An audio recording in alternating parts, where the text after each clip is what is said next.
Can you see the webinar or not yet? Yeah, we can see the slide. It's just not in presentation Yeah, mode yet, but you're getting there. Yeah. Thank you. there we go. Perfect. Okay, Chloe. Here, I'm ready. Katie, thank Okay. you so much for welcoming everyone into the space. And just really a big thank you to everyone who's here for sharing kind of where you're at with summer EBT.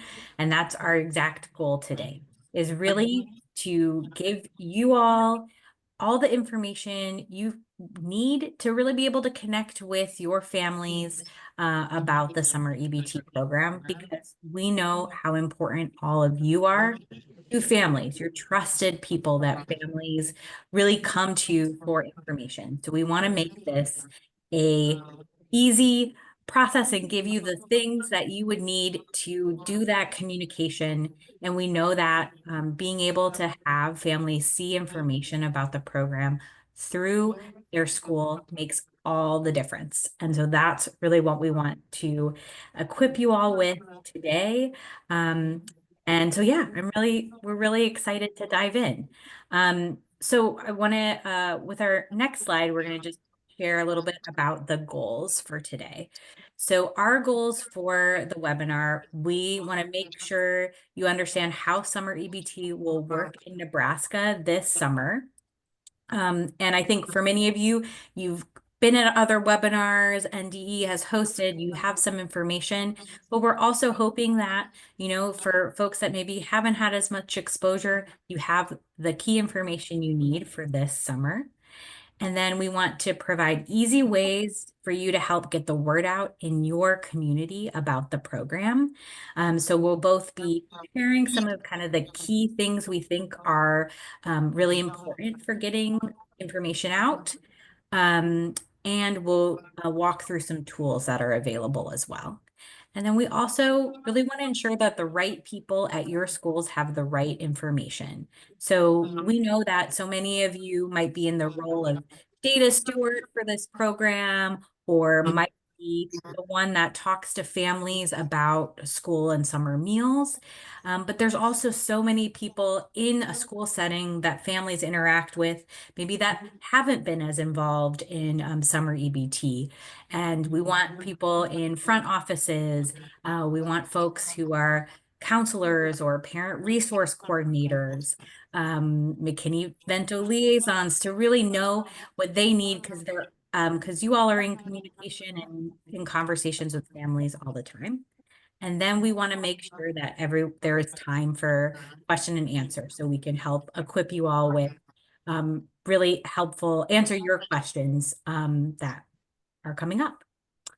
All right, so diving in on what we're gonna cover. I talked a little bit through this, but we're gonna really focus in on what's new in 2025, different from last summer. So you have that distinguishing information, what this means for you in your settings. And we're especially going to talk for those of you who work in CEP school settings. We're going to really talk through this because that's a critical place of where confusion can happen.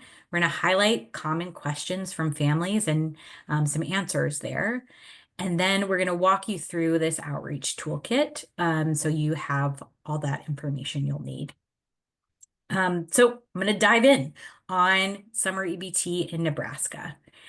So we wanted to do a little bit of level setting, just because there is such variability. I mean, some of you are experts, some are maybe coming to this program newly. Last year, summer EBT helped 175,000 children in Nebraska get the healthy food that they usually enjoy at school during the summer. That's amazing. And we're so excited that potentially more kids will be reached this year, and just ensuring that this is a program that's there for families each summer. So summer EBT is for school-age children in households at or under 185% of the federal poverty guidelines. And how the program works is that families receive $120 in the summer per school-age child for groceries. And that benefit is delivered on a 2025 summer EBT card. So a new card will be sent out, and children in the same household will have their benefits loaded onto this single card where that's possible. And in a lot of ways, No, in I a lot saw a guy being held by his. in a lot of ways, this program this year is really kicking off now. You know, letters have gone out to those that are automatically eligible. Benefits will be loaded fairly soon. And so it's really all kind of happening in preparation for the end of school. So that's the high level with the program.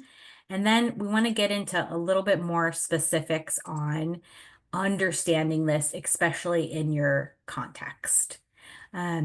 So yeah, at least if you want to move us forward. Okay, so the big takeaways are that most eligible families will be automatically enrolled, but some will need to apply. So I think that can be a point of confusion, and it's hard to message that. So that's really what we're trying to get through today. So children should receive summer EBT automatically if they receive SNAP, ADC, FDIPR, or income-based Medicaid, which means they're getting Medicaid because their household income is below 185% of the federal poverty level. If at their school they are identified as in foster care, if in the state they are in foster care, or at their school if they're identified as homeless, migrant, or runaway. And then if they're attending a school where it's kind of the traditional pricing non-CEP school, their family has completed and were approved for free and reduced price school meals family application. So those are the situations in which children will receive summer EBT automatically.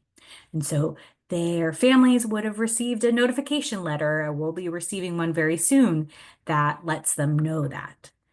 But there are many students whose household income is within the income guidelines for this program, but they aren't participating in these programs. And this is especially true in CEP schools.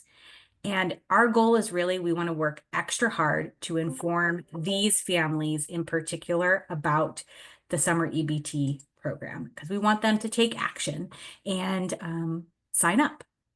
So I want to kind of dig into this a little bit more.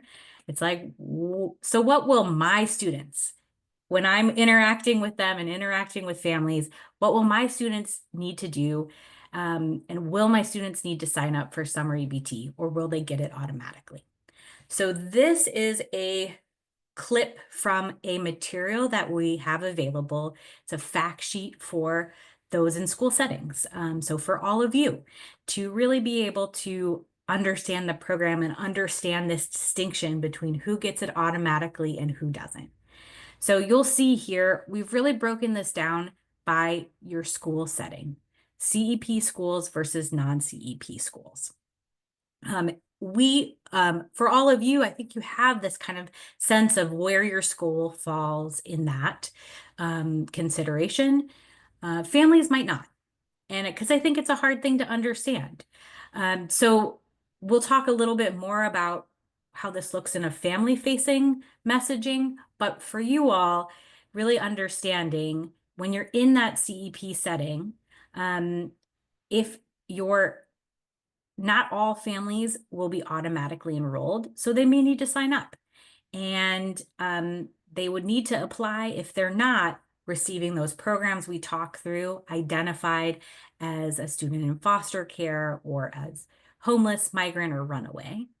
And I think we really want to highlight, and we're going to even give this more attention in another slide, that last year, many of our students that were automatically enrolled for summer EBT through the alternative income application. So in those CEP settings, there were a lot of students that were automatically enrolled through those particular forms, and that has changed for 2025. And so those students need to apply this year. Their families need to apply. If you're in a non-CEP school setting, most of your eligible families will be automatically enrolled. So they don't need to sign up. And so the vast majority in that setting are really getting that program automatically. So we kind of have different messages and calls to action based on those settings. All right, so we'll keep going. And I think this is where I'm turning it over to you, Elise. Yes. Hi. Okay, hopefully you can hear me. My name is Elise. I at No Kid Hungry with Chloe, and I'm thrilled to be here with you all today and really appreciate you taking the time to do this with us. So we kind of talked about it from the school perspective, and now I want to just take a second to think about this from the family perspective. So there's a lot of details here, and we wanted to make this as absolutely simple as possible for families and for them to not need to understand any of the kind of regulation that sits behind the summer EBT program. And so very shortly, hopefully by the end of the week, we are working with NDE to make an eligibility checker that folks can go through. And I'm gonna pop out of the of this for a second, and hopefully you can just see. So this is going to be up on the NDE site very soon, but it is not ready yet. And I just want to talk you through what this will look like. So this is a tool that is referenced in the materials that we'll share later that families can walk through, and with information that we hope that will be easy for them to have, not need to understand whether they're at a CEP school or whether their school participates in NSLP, that they'll be able to understand their eligibility and most importantly, whether or not they need to apply. So I'm just going to walk this through with you really quickly. Is your child enrolled in any of the programs? And I'm going to say my child is not enrolled. Also, if I'm not sure, I could say I don't know. And just to kind of take you through a path of a child that might need to apply. Has your child been identified as any of the following? We talked about this. Again, nope, they have not. What school does your child attend? So in here, with the help of our amazing colleague, we have put in, so folks can type in, so my daughter goes to Bridgeport Public School. So I am going to select that.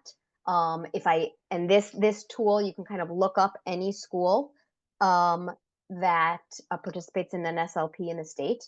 And if someone didn't attend one of those schools, then they can check that, and the eligibility checker will kind of take them through that path. But this Bridgeport is the CEP school, and so I haven't participated in one of those things that's going to get it to me automatically. There are 5 people in my household. Is my income below one of these amounts? And it is. So I don't need to understand the income thresholds. I can just look at that. And then here it tells me I should apply for summer EBT benefits for my child. And in the version of this, it'll be up on the NDE website. It'll link you right to your application. So let me just come back here. Oops, sorry. Get back to the slideshow here. Okay, hopefully you can still see me.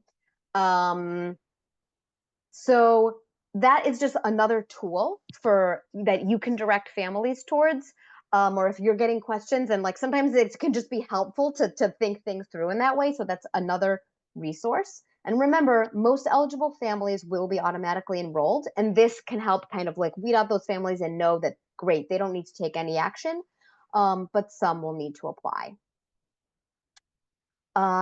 So then how do households apply if they need to apply for one or multiple children? First, the application deadline is August 15th, and we'll circle back to this at the end because we're going to recommend a bit of kind of information sharing or messaging out to families before that application deadline when you're all in kind of back to school mode to make sure we catch folks who didn't get it but might be eligible. And there's a link there to the summer EBT application. The online application is available in English and Spanish. And if a family for some reason isn't able to use the online application, needs a paper application, it can be downloaded from NDE's summer EBT application page. There's a link there. And just so Chloe referenced this, but it bears repeating. What has changed in Nebraska for summer EBT in 2025? So the alternative income application, which is used in many CEP schools, can no longer be used to automatically enroll children. So children who received summer EBT benefits this way last year need to apply this year. And we want to make sure that we are letting these folks know. And, you know, for us, one of the best ways to do that is through school, because you are trusted messengers.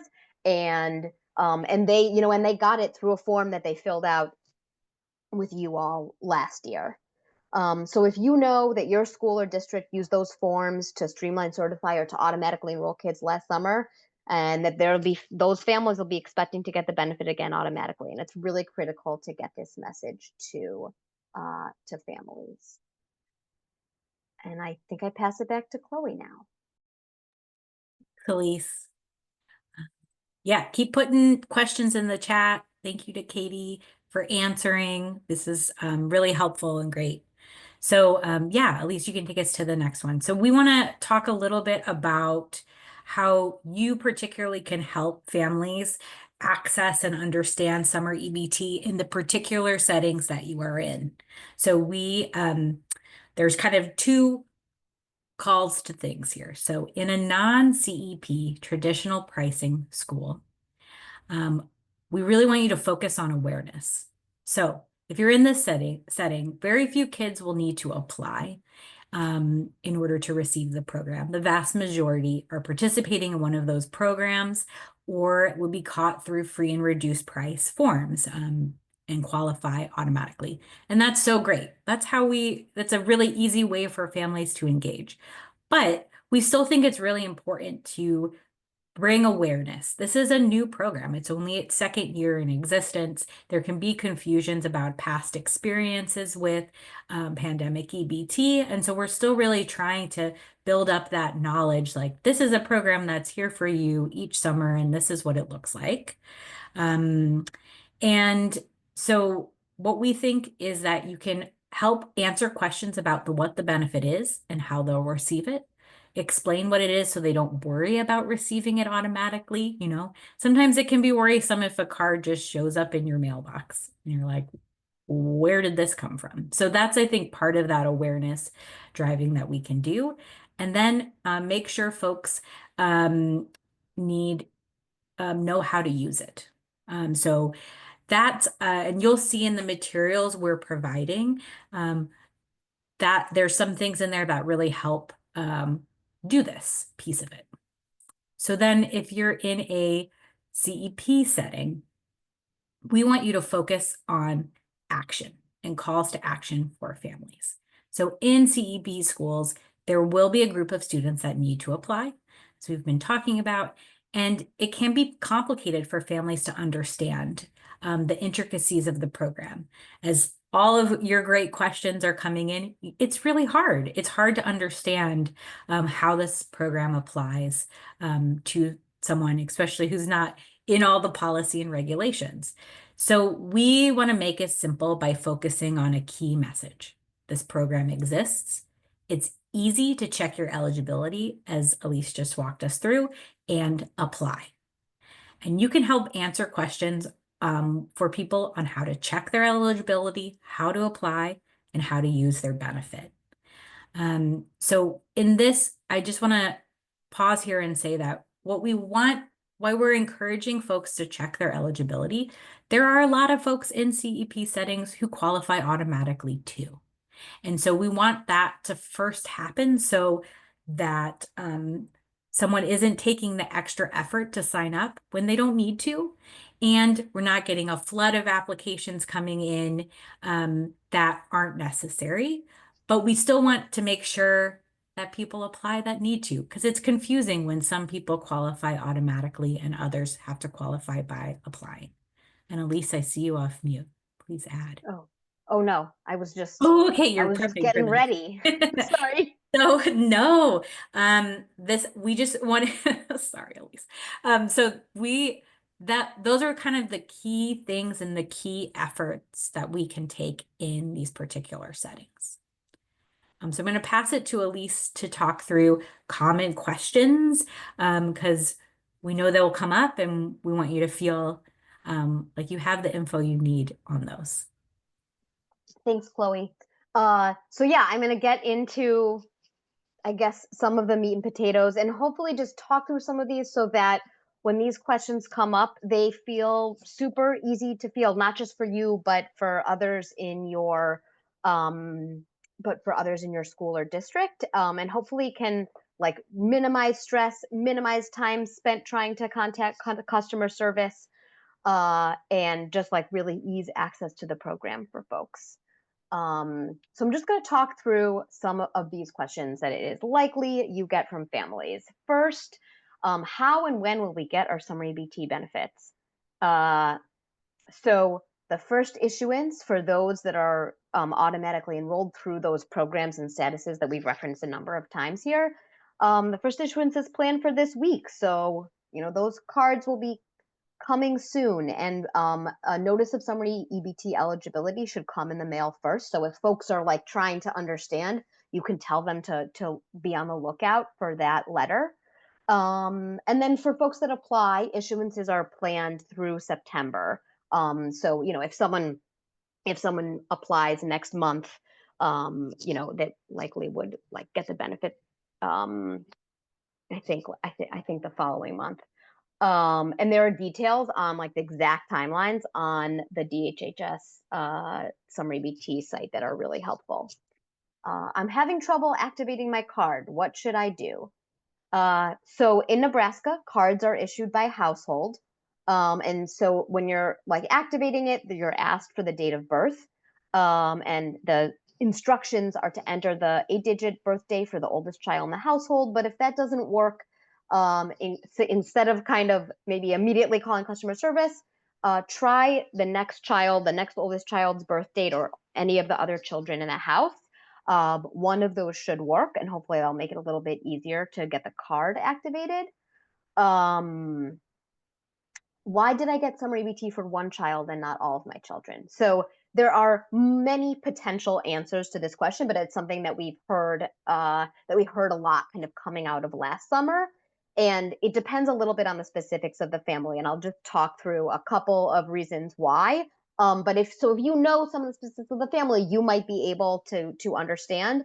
But kind of my one recommendation would be to encourage the family to kind of walk through that summer EBT eligibility checker for each child to help them understand. Maybe if one of them they might need to apply for, one of them might not be eligible. So for example, are some but not all of their children school aged?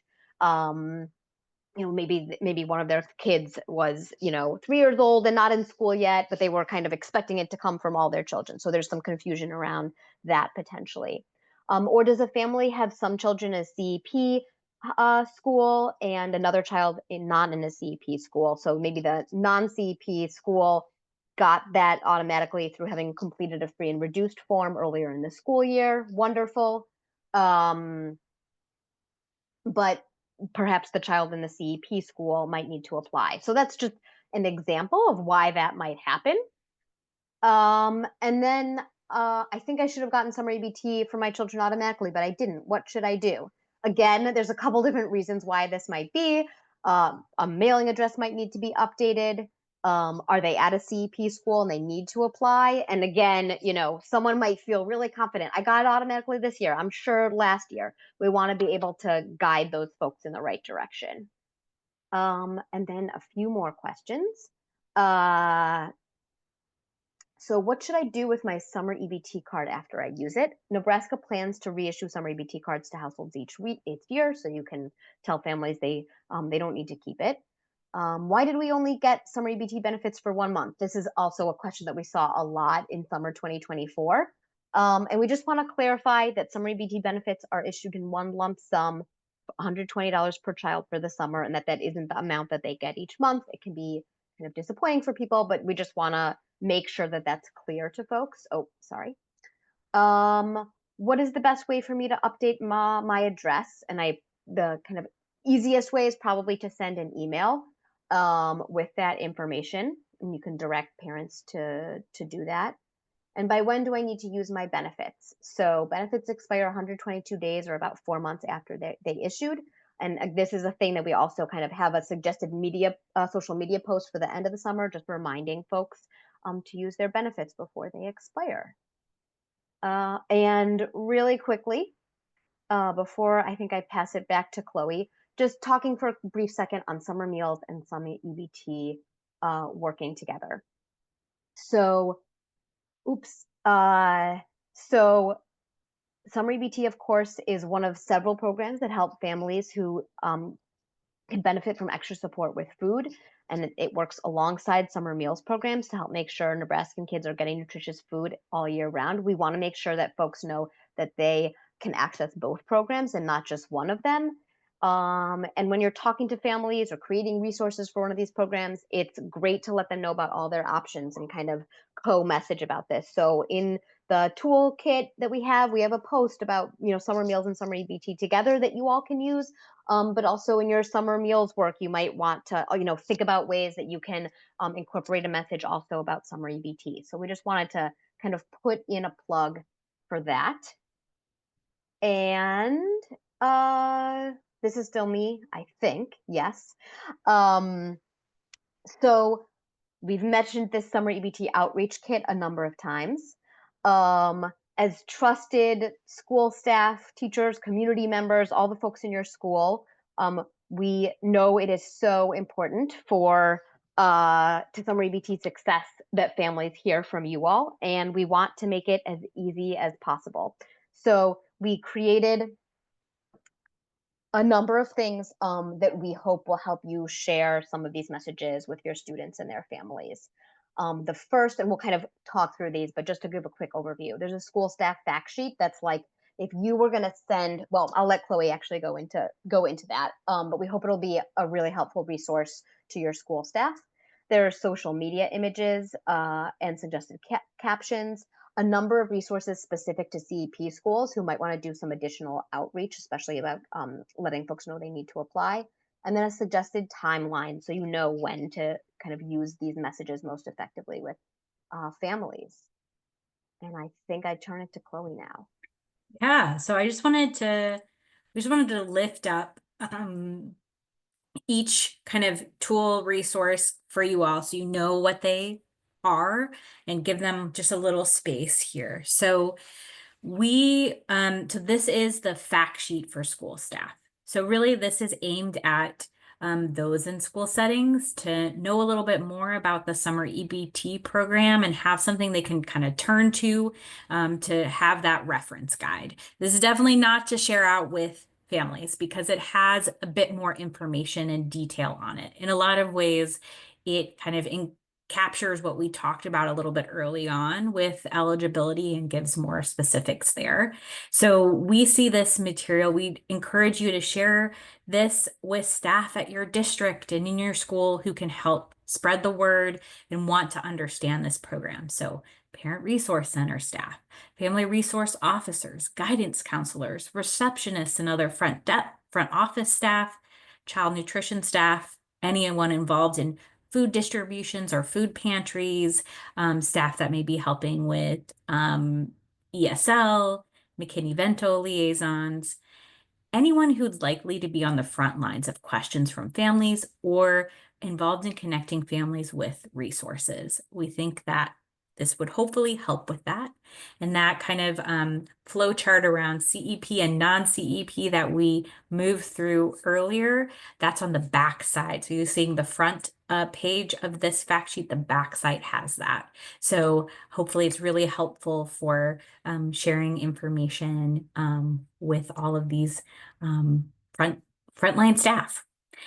Okay, so the next one we have on here are social media images and suggested captions. So these are available in English and Spanish. And Elise is going to talk about this in more detail. We have some guidelines on timing. So there are 5 different posts and images available to you all to use. And kind of we have some suggestions on timing. So some in the springtime now, some kind of when your summer meals programs are getting started, and some at the end of the summer when we want to encourage people to use their benefits before they expire. And then I do want to share that there's at least one of these messages that is kind of more aimed at CEP settings, that really kind of promotes the eligibility checker and applying. So you'll see all those details in the toolkit. This next one is,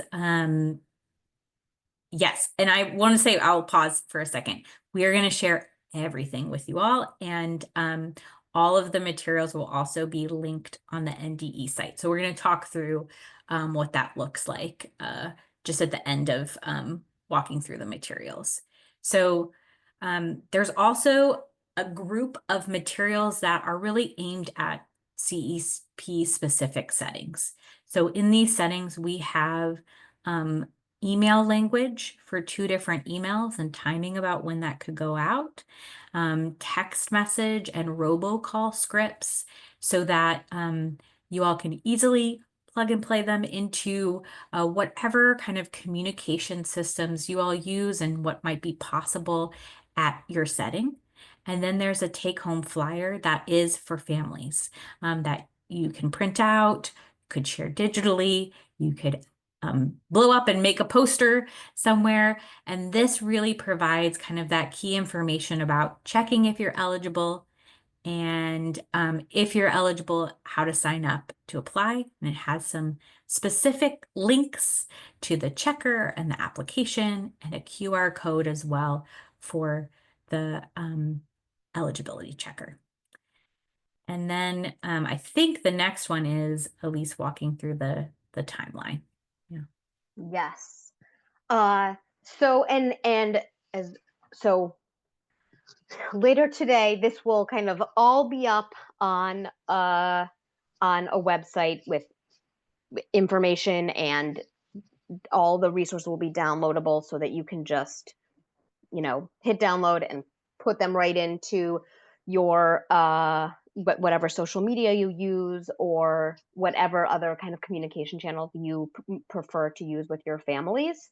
We tried to make it easy so it can fit into kind of whatever platform you like to use. But we wanted to take a second to talk through the timeline. So here we're really hoping that we can leverage the school calendar. And generally speaking, we're hoping that you can do a push before your school year ends. And then, especially in CEP schools, a push around back to school time, kind of before the application deadline closes on August 15th.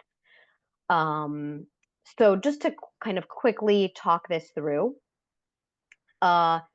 between now or next week and the end of school, we're hoping that you can share a social media post that's really kind of about general awareness, and potentially do, if you're in a CEP school, share an email, or maybe a message that goes out via text, via whatever platform you use. Or maybe you really think that having a physical flyer would be helpful, like whatever kind of makes the most sense for your families. You can kind of pick and choose, but we're hoping to do some awareness raising there. As school is wrapping up, again, in those CEP schools, would encourage you to do one additional, potentially, social media post. In June and early July, if you want to do a post kind of linking summer EBT and summer meals, there's a post that can be available and used for that, to kind of talk about using both of the programs.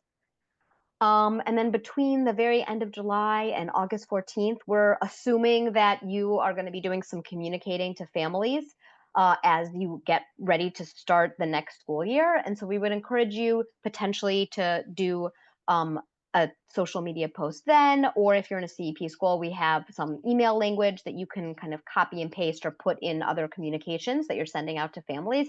And this is just like a great, at this point, families will know if they received it automatically. They'll have heard from other families that received it automatically. This is a great time that's like, if you didn't get it, now's the time to apply.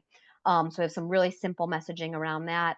And then a post that you can use that's kind of like, don't forget to use your benefits before they expire. So they would kind of start to expire around that August 23rd timeline, depending on when they're issued. And yeah, so I think that is that. And so again, oh, Chloe, you want to say something? Oh, no, go ahead and then I'll add. Okay. So we are very shortly, it is not yet live, as kind of like are pulling all of this together this week.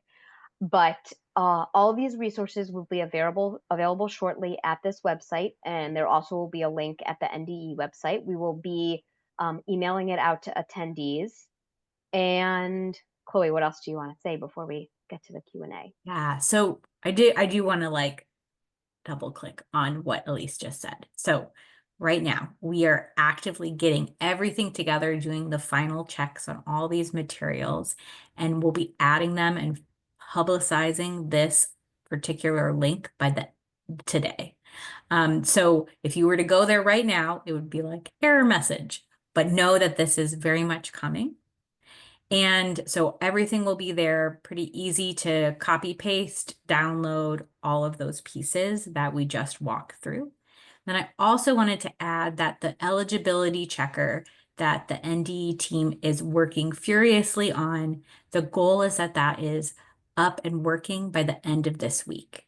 So we really want to encourage you all as things are moving quickly, we're getting all these things together, that I think really looking at starting that communications early next week. So making sure we have all the tools ready and everything is looking good for you all to kind of push these things and families can interact with them.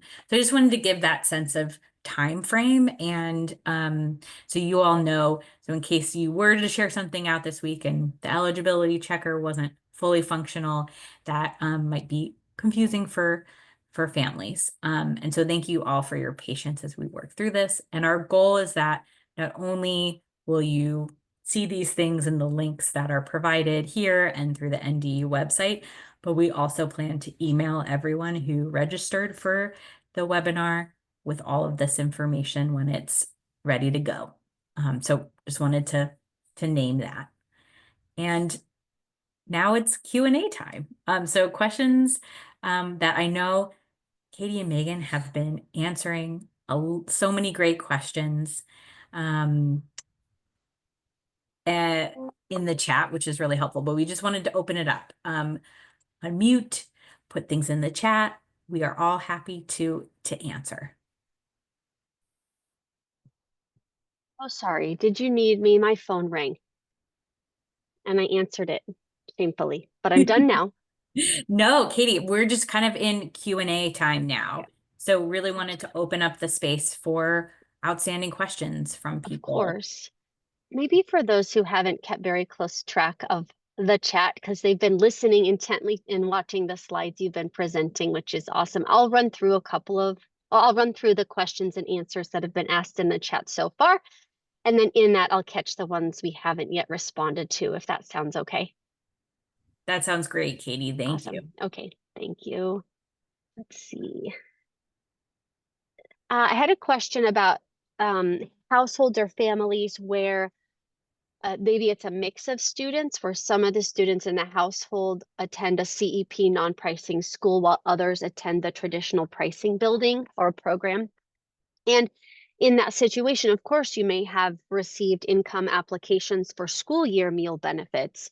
If those were processed, included all the information they needed to make a determination, and were determined eligible for free or reduced price meals, then you would identify and include all of the students on that application as eligible for summer EBT. You would include those students in your upload directly to the NDE so we can issue benefits. So in those situations where you've got a mix within the district where some kids go to a CEP building and others do not, they completed an application that was determined eligible for meal benefits, give us all those kids, CEP buildings and traditional pricing buildings. I know also when you have a district that's got a mix of those buildings, it can be confusing for households to understand for which student they would complete an application, or if my kid used to go to a pricing building and then they moved to a non-pricing building, they may still not understand they don't need to complete a meal application. They're getting free meals at a CEP school, but old habits die hard. You know, they're just used to doing this every year. If you collect a complete school meals application where the only student or students on that are also enrolled in a CEP building, but they gave you everything you need on that application. You processed it, determined that student meets the income guidelines for free or reduced price meals. That also means they get eligibility for summer EBT. That application that your school distributes has all the required information we would need to determine SEBT eligibility. You can go ahead and save that family the time of having to complete an SEBT application because you have a complete and processed application for that CEP building student as well. So that question came from Jackie at Westside, which I know has that mix of pricing and non-pricing buildings. But if you encounter a specific situation you're not sure how to handle as far as eligibility for summer EBT because of something related to CEP, don't hesitate to reach out. We're here to help you navigate those situations and figure out the correct way to handle those. What about students who are graduating seniors or any student whom you know is going to be leaving the district for some reason? It might be graduation, it might be transferring to a different district. What should you do with those students, right? I think that's a pretty common question. We want you to include those students in your summer EBT data if they were enrolled in your school district in school year 24-25, right? Their school day included access to breakfast and or lunch, and they were eligible for free or reduced price meals. So even if they're leaving the district at the end of the school year in May, but they attended a school in your district in school year 24-25, were eligible for free or reduced price meals and received breakfast and or lunch during their school day, then they're eligible for summer EBT. Please include them in the data that you provide to us so that they may be issued a card.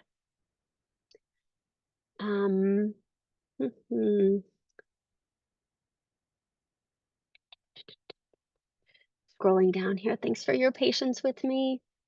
Gina asked a great question. I think you're at Bancroft Rosalie, which is CEP, but not really applicable necessarily to the question you asked. I think this would apply to any type of school, CEP or a traditional pricing school. For students who are new to the direct certification list at some point in time after school is dismissed for summer break, is there any action a school data steward or bookkeeper would need to take for those students? The answer to that is no action at all. Because directly certified students are derived or originate from data we get from DHHS, and that's our partner agency in delivering benefits, they will automatically be issued a card because DHHS has all of the necessary information about their eligibility and the mailing address and the parent or guardian. So if you do your full upload of students, or you've done that, or you're planning to do it before school gets out for summer break, right? You don't need to do anything again after that. The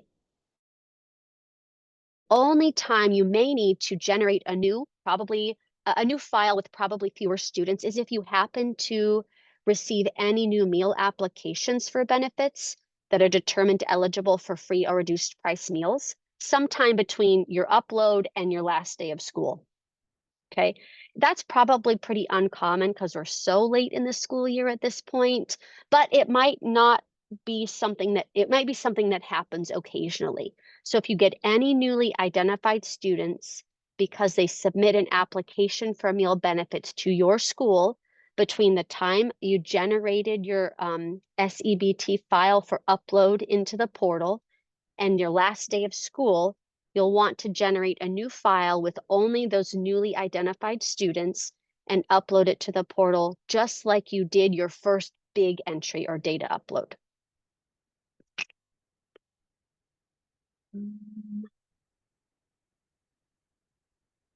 Michelle asked or noted that she uploaded her spreadsheet and knew that she was missing one of the email addresses. My best advice on that, and Megan, you probably need to weigh in on this one, is to go look in the portal and make sure your entry doesn't have an error message next to it. Correct. Okay. It should tell you if there's an error or if there's not. Yeah.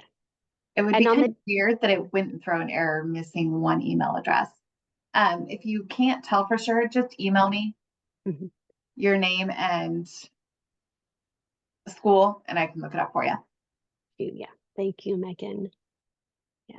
And maybe it didn't note an error when you did the upload, or you didn't see it when you did the upload. It's possible there could be an error message that you just didn't see or wasn't there. So if you check, it's now got an error message. Don't hesitate to email Megan and or me, and we can provide you some technical assistance on what might need to be fixed in your file so you can upload it again successfully and error-free.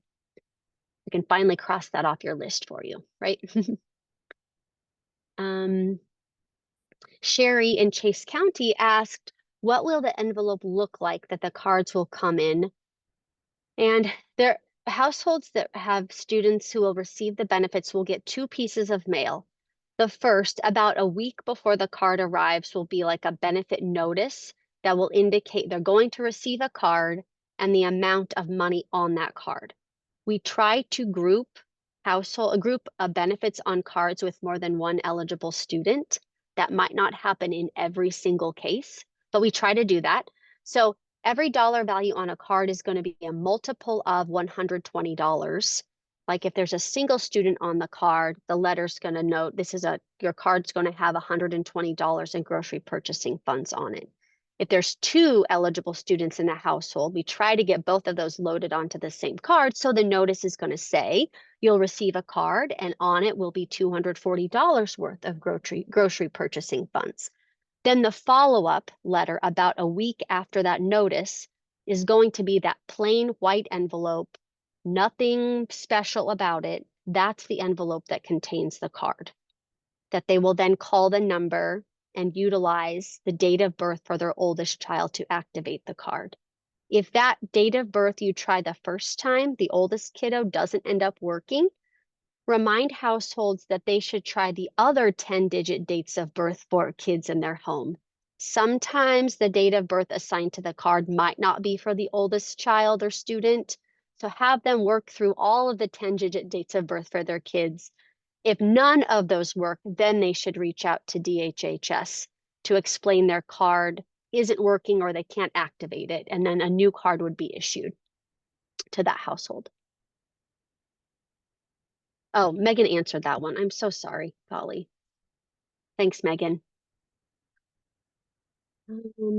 Oh, great question, Debbie. I'm going to come back to yours. That's a really good one.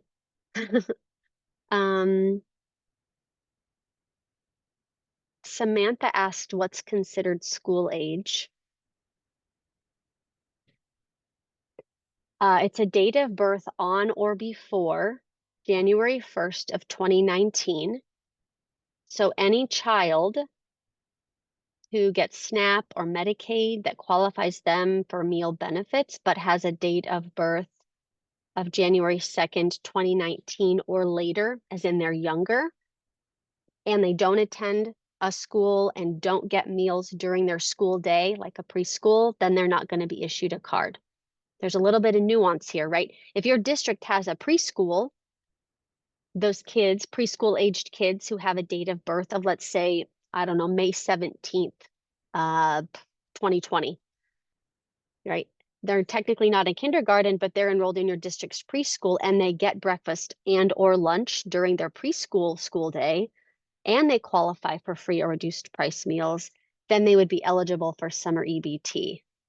That date of birth is really most important for the streamlined certified students who participate, kids who participate in SNAP or the kinds of Medicaid that align with the income guidelines for the summer EBT program. So if you got questions about that, don't hesitate to follow up. We also have training available on our website that explains that in a little bit more depth and puts it in writing for you. So if you hear it from us and you can see it on a slide, that might be one of the ways that you can help explain it to parents or guardians of kids in your school too.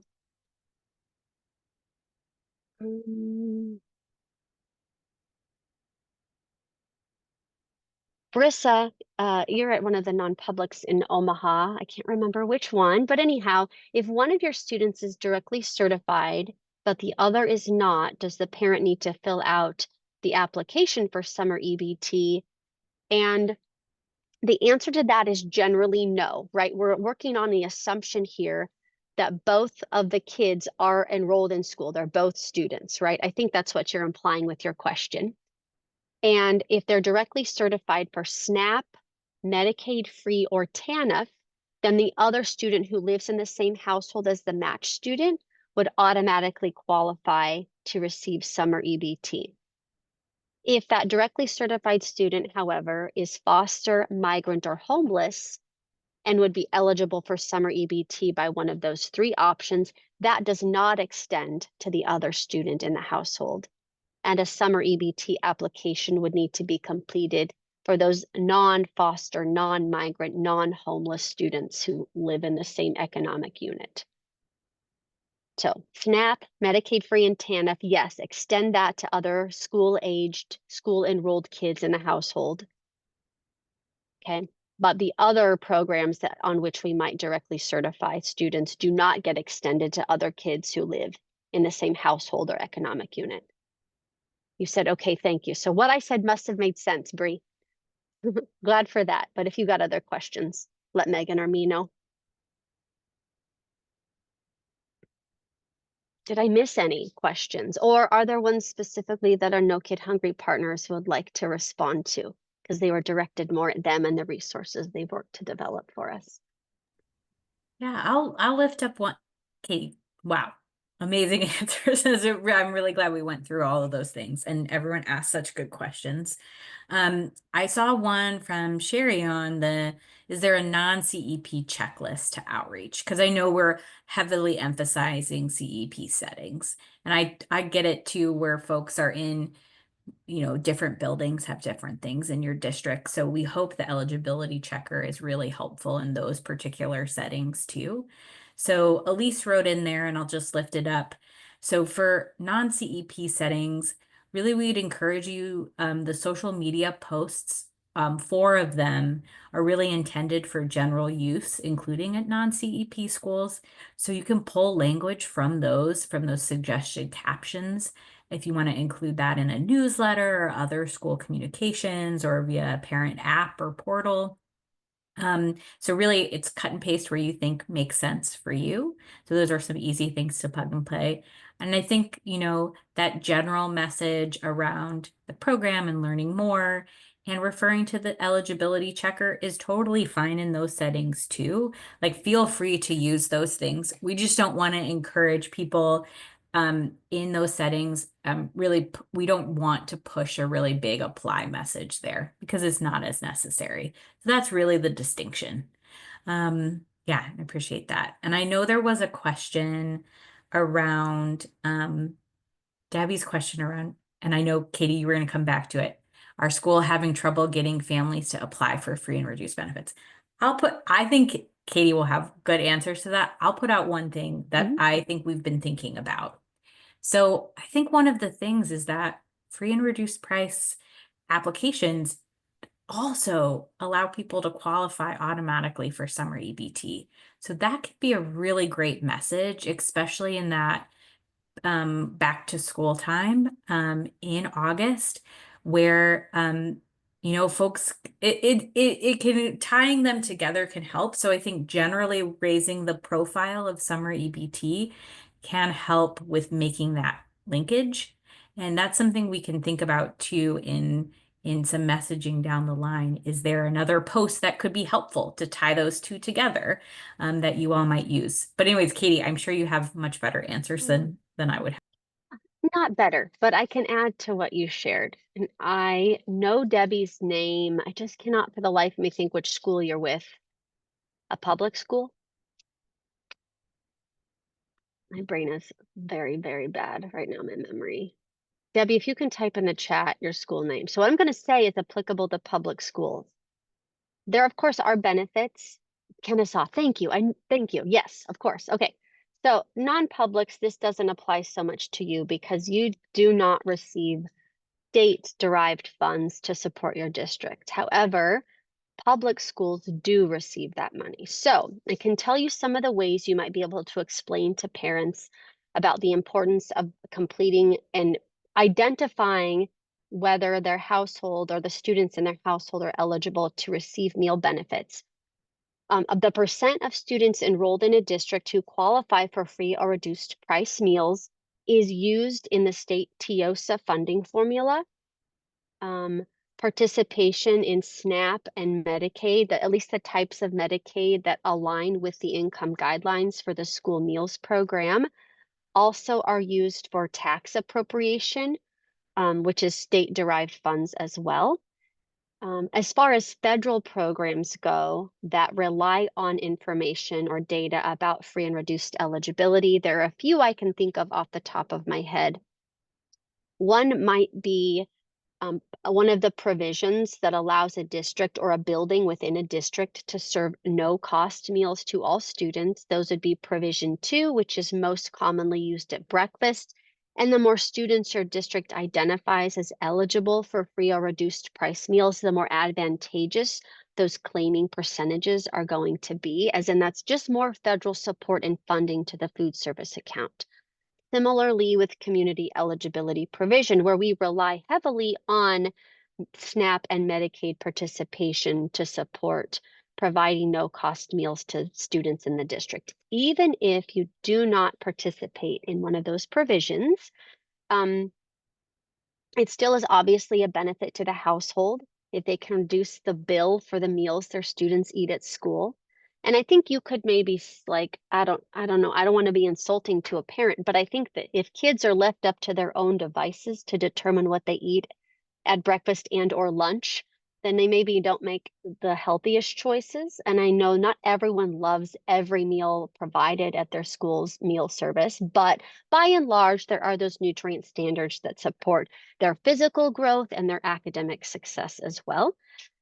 Free and reduced eligibility also determines what level of federal funding support is derived for Title I purposes. It also identifies school buildings eligible to provide after-school snack and supper through the at-risk after-school meals program.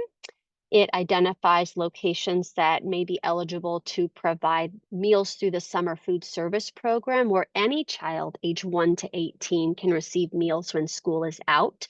So it's not just those school-aged kids. And it also identifies buildings eligible to receive funding through the 21st Century Community Learning Center grants. So there's like some of those community-oriented things that you may leverage or communicate to households of students enrolled in your district, where you say, this is of course a benefit to the students and the households of students who qualify, but it's also a benefit to our overall school community because identifying students eligible for free or reduced price meals impacts the state funding our program gets. It impacts the amount of federal reimbursement that we receive to support the food service account. Those sorts of things I think might help in some cases. So happy to hear your feedback on that, Debbie. I know that some of those messages are going to work in some communities and not in others. And I recognize too that you know your school community best. Long answer. You know me and you've been in one of my trainings. I can't help but give you every detail I can think of. So I understand you also might not remember everything I said, and I wouldn't expect you to, but if you need help with those messages, feel free to reach out. Well, I want to acknowledge just that we're kind of past time. We're slightly past time. It's no problem. No problem. These are good questions. I just want to thank everyone for joining today, for all the care you have for supporting your families with accessing information, to Megan and Katie for being such amazing partners here. So we will follow up by email with every resource here. Know that you have that link to the materials that will be published soon. And we'll definitely give you all a ping on the eligibility checker when it's ready to go. Thank you, everyone, very much.